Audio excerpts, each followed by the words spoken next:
बलूचिस्तान के शहर हब और गिरदोनवाह में तेज बारिश का सिलसिला शुरू हो गया है। मूसलाधार बारिश से शहर में बिजली गायब हो गई है। बलूचिस्तान से आपको खबर दे रहे हैं कि बलूचिस्तान के शहर हब और गिरदोनवाह में तेज बारिश का सिलसिला शुरू हो चुका है। हसन रिंद से मजीद तफसीलात लेते हैं। जी हसन। जी बिल्कुल, आज सुबह से मानसून की बारिशें जारी है। उत्तल बेला और अब में मूसलाधार बारिशें जारी हैं। अब शहर में तेज हवाओं के साथ बारिश जारी है और कई इलाके ऐसे हैं जो ज़ेरे आब आ गए हैं। इंतजामिया के कोई एहलकार मौजूद नहीं है। जो लोग अंधेरे की बहुत मुश्किलात का सामना करना पड़ रहा है, जो अपनी सामान वगैरह घरों से निकालने के लिए उनको मुश्किलात का सामना करना पड़ रहा है और इंतजामिया का कोई भी एहलकार अब शहर में मौजूद नहीं है। हसन रिंद, आपका बहुत शुक्रिया कि आप तफसीलात बता रहे थे।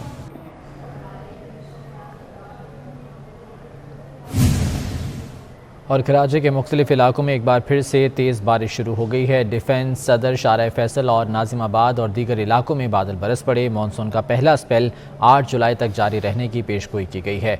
कराची के मुख्तलिफ इलाकों में बारिश का सिलसिला वक्फे से जारी है। महकमे मौसमियात का ये कहना है कि मानसून का मौजूदा स्पेल 8 जुलाई तक जारी रहेगा और बारिशें इसी तरह से बरसती रहेंगी। मुख्तलिफ इलाकों में एक बार फिर से तेज़ बारिश का सिलसिला शुरू हो चुका है। मोहम्मद कामरान हमारे साथ हैं, उनसे मज़ीद जान लेते हैं। कामरान बताएगा कहां कहां बारिश हो रही है, कैसा मौसम है मजमूई तौर पर?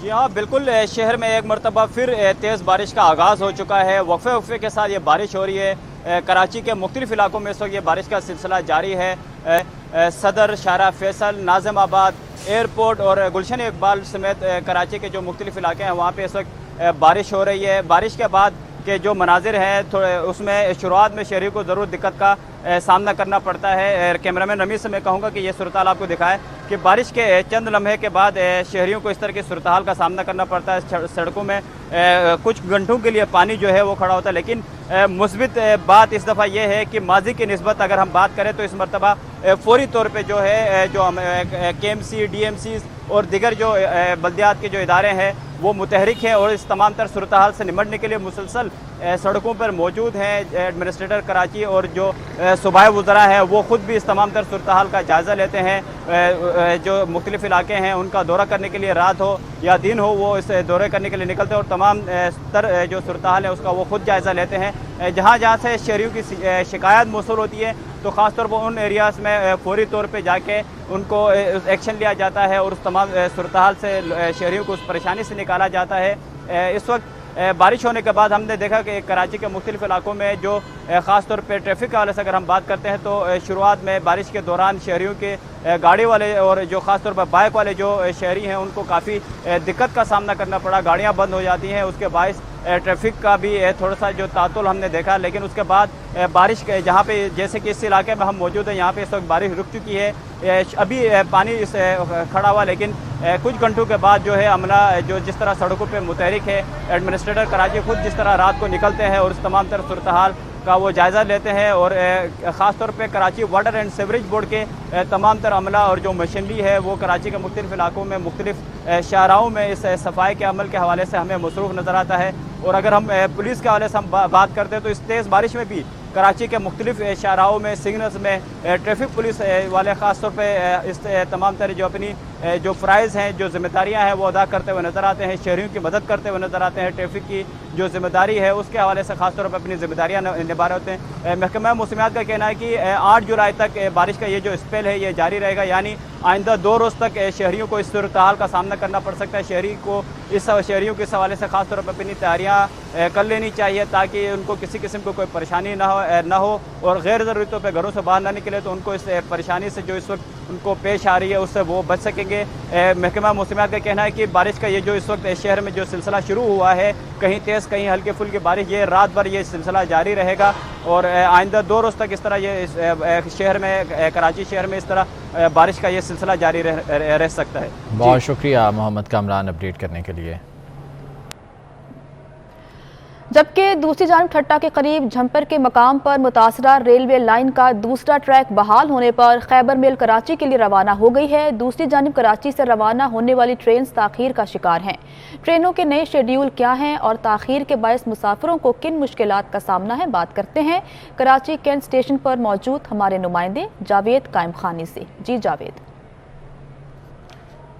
बिल्कुल जी, परेशानी तो बहुत है, लेकिन अगर ट्रैक की बात करें तो दूसरा ट्रैक जो है वो 4 और 5 जुलाई की शब जो बारिश हुई थी, जिसके बायस जो है जंपीर के मुकाम पे मीटिंग रेलवे स्टेशन कहलाता है, कोटरी की हदूद लगती है, वहाँ पर जो है ये ट्रैक जो है बारिश के बायस दोनों ट्रैक मुतासिर होते हैं। लेकिन अब ट्रैक यानी कि जो कराची से पेशावर जाने वाला ट्रैक है वो जुज़वी तौर पर नुकसान हुआ था, उसको उसे बहाल कर दिया गया था और 5 तारीख को जो गाड़ियाँ कराची से रवाना की गई थी उन्हें मंजिल मकसूद की जानिब रवाना कर दिया गया था। लेकिन जो प्रॉब्लम आई थी वो डाउन ट्रैक पे थी और डाउन ट्रैक को जो है वो कुछ देर कबल जो है वो उसे बहाल किया गया और जंपीर से कराची कैंट स्टेशन तक का जो फासला तकरीबन 1.5 घंटे का बनता है और उसके बाद बहाल करने के बाद जो पहली train two down Khyber mail थी जिसे वो कराची स्टेशन कैंट पहुंच गई है और अब तकरीबन 2 घंटे या 2.5 घंटे का वक्त दरकार होता है एक ट्रेन को वॉशिंग लाइन में जाने के बाद उसको मैंडेटरी टेस्ट तौर पर जो उसे चेक करने के बाद वो किया जाता है, उसके बाद प्लेटफॉर्म पे लगाई जाती है। लेकिन एक मुतवक्को वक्त जो है वो जारी किए गए, तो उसके बावजूद जो है ताहाल कैंट स्टेशन पर किसी किस्म की कोई ट्रेन जो है रवानगी के लिए तैयार नहीं है, किसी प्लेटफॉर्म पर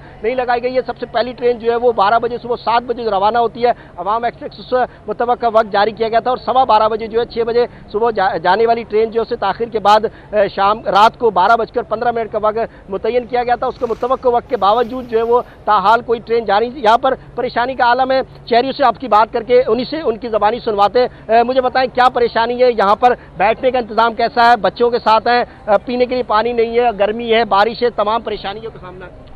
बहुत शुक्रिया, आपने हमें मौका दिया हमारी बात कहने का। मसला ये है कि यहाँ पे न बैठने का सिस्टम है, न खड़े होने का, और सब कुछ तो छोड़ो यार, वॉशरूमों में जो हालत है, ट्रेनों का लेट होना या रेलवे ट्रैक का टूट जाना या उसका रिपेयर होना, ये सब अपनी जगह पे। एक पॉइंट में आप लोगों के आपके तवज्जो से रखना चाहूँगा आपके व्यूअर्स के आगे, ये इन लोगों ने जो सो कॉल्ड ऑनलाइन बुकिंग का सिस्टम रखा हुआ है, अभी भी अगर आप मुझे 2 मिनट दें तो मैं अपने सेल फोन पे आपको चेक करा सकता हूँ। वहाँ पे ट्रेन जो प्लेटफॉर्म पे लगी नहीं है, वहाँ पे बताया जाए train has been डिपार्चर्ड।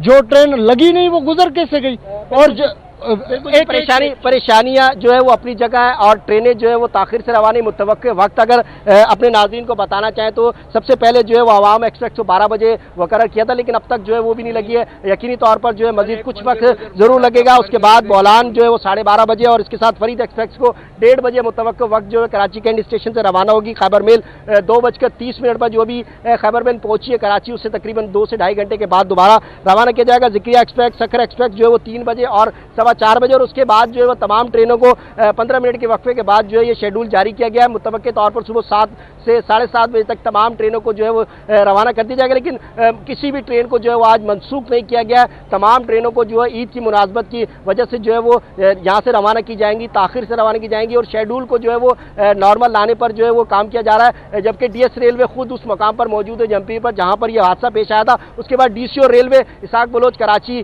Cantt station पर ही मौजूद है और रहनुमाई फरमा रहे हैं, लेकिन अमला दिखाई नहीं देता है। काउंटर इन्फॉर्मेशन पर कोई नहीं है, बताने वाला कोई नहीं है कि किस वक्त कौन सी ट्रेन जाएगी। अगर अब ताखिर मुतवक्के वक्त जो बता दिए गए उसके बावजूद जो है वो मजीद इंतजार कराया जा रहा है। जी जावेद कायम खानी, आपका बहुत शुक्रिया।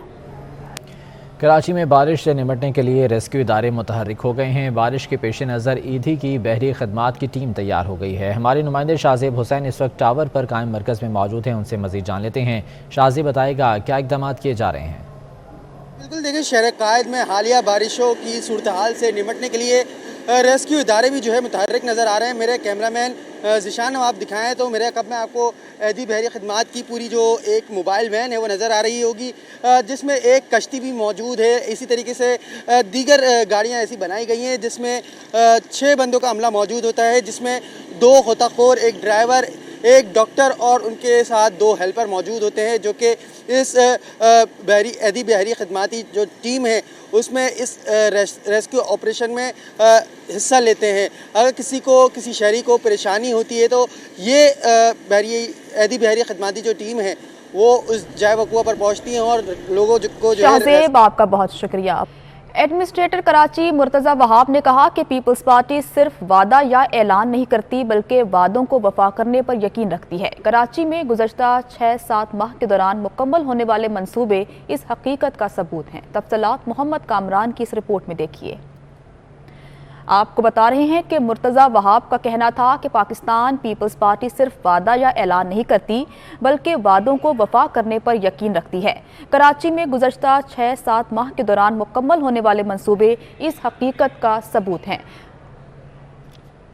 आपने बोर्ड बेसन क्लिफ्टन में तज़ीन शुदा जस्टिस राणा भगवान दास पार्क और डॉक्टर फरीदवन फ्रेमरोज सेठना चिल्ड्रन पार्क का इफ्तिताह किया। इस मौके पर मुनक्किदा तकरीब से खिताब करते हुए मुर्तज़ा वहाब ने कहा कि अवामी जगहों की अक़लियती बिरादरी के मुमताज़ अफराद के नामों से मंसूब करने से उनकी हौसला अफजाई होती है। समझता हूँ एक बड़ी छोटी सी कोशिश है इंतज़ामिया की जानिब से कि अपने मुआशरे के उन हीरोज़ को हम अप्रिशिएट करें जिन्होंने अपने किरदार से, अपने काम से हमारी रहनुमाई की, हमारी खिदमत की, अपने फ़ैसलों से हमारी खिदमत की। तो क्यों ना उनकी खिदमत का एतराफ़ हम सब करें और ऐसी चीज़ उनसे मंसूब करें जो कि आने वाली नस्लों को दिखाई जा सके कि कराची शहर किसी एक शख्स का, किसी एक सोच का नहीं है। कराची शहर हम सबका है। मुर्तज़ा वहाब का मजीद कहना था कि पीपल्स पार्टी जो वादे करती है इसको पूरा भी करती है। शहर कायद में 6-7 माह में कई मंसूबे मुकम्मल किए। मैंने हमेशा कहा कि पीपल्स पार्टी सिर्फ ऐलान करने पर, वादे करने पर बिलीव नहीं करती बल्कि ऐलान करके उस ऐलान को, उस वादे को वफा करने पर बिलीव करती है।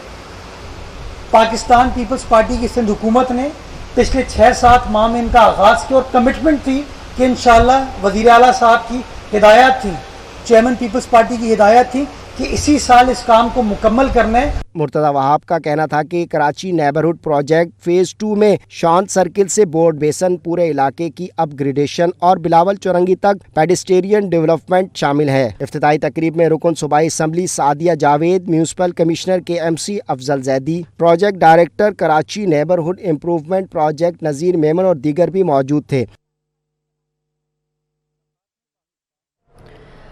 सिंध हुकूमत और NRTC के ताउन से कराची सेफ सिटी प्रोजेक्ट पर काम शुरू हो गया है। DG safe city project DIG मकसूद अहमद कहते हैं कि 17 आलमी कंपनियां मंसूबे का हिस्सा हैं। सेफ सिटी मंसूबा 2 मराहिल में मुकम्मल किया जाएगा। समर अब्बास की रिपोर्ट देखिए। सेफ सिटी प्रोजेक्ट 2016 में ताखीर का शिकार हुआ तो सुप्रीम कोर्ट ने इस मंसूबे को शुरू करने के अहकामात दिए, मगर मुतादिद वजूहात की बिना पर यह मंसूबा ताखीर का शिकार हुआ। अब हुकूमत सिंध और NRTC के ताउन से कराची सेफ सिटी प्रोजेक्ट एक बार फिर शुरू हो गया है। जनवरी 2022 में DIG डॉक्टर मकसूद ने DG सेफ सिटी का चार्ज संभाला तो मंसूबे के आगाज में तेजी नजर आई। DG सेफ सिटी का कहना है कि मंसूबे के लिए बेहतरीन तकनीकी कंपनियों का इंतखाब किया गया है। ये मंसूबा 2 मरहलों में मुकम्मल किया जाएगा। पहले फ़ेज़ में हम 12,000 कैमरे लगा रहे हैं और वो भी हम 2 साल के अंदर लगा रहे हैं। पहले साल में हम 6,000 कैमरा लगाएंगे, नेक्स्ट ईयर में 6,000। उसके अंदर जितने भी एंट्री एग्ज़िट रूट्स हैं और जो मेजर शॉपिंग डिस्ट्रिक्ट्स हैं या जो एरिया है वहाँ पे लगाएंगे और जो इम्पोर्टेंट लोकेशंस हैं, जो वाइटल इंस्टॉलेशंस हैं, उनकी तरफ लगाएंगे। DG safe city project DIG मकसूद मेमन ने बताया कि प्रोजेक्ट को गुज़श्ता तजवीज़ करदा लागत रकम 44 अरब रुपए से वही मयार बरकरार रखते हुए 22 अरब रुपए पर लाया गया है। इनिशियली जब प्रोजेक्ट का कॉन्सेप्ट दिया गया था तो उस वक्त 210 मिलियन US डॉलर्स की प्रोजेक्ट कॉस्ट थी। उसको अगर हम आज के रेट से लगाएं तो 44 बिलियन रुपीस का था। और अभी हमने इन सारी चीज़ों के बाद, सबसे डिस्कशन करने के बाद 105 मिलियन डॉलर्स में हम इसको कर रहे हैं। That is approximately around 22 billion rupees. Maqsood Memon का कहना था कि प्रोजेक्ट में लगने वाले कैमरे सोलर पर काम करेंगे और जदीद टेक्नोलॉजी से आरास्ता गाड़ियां भी प्रोजेक्ट का हिस्सा होंगी।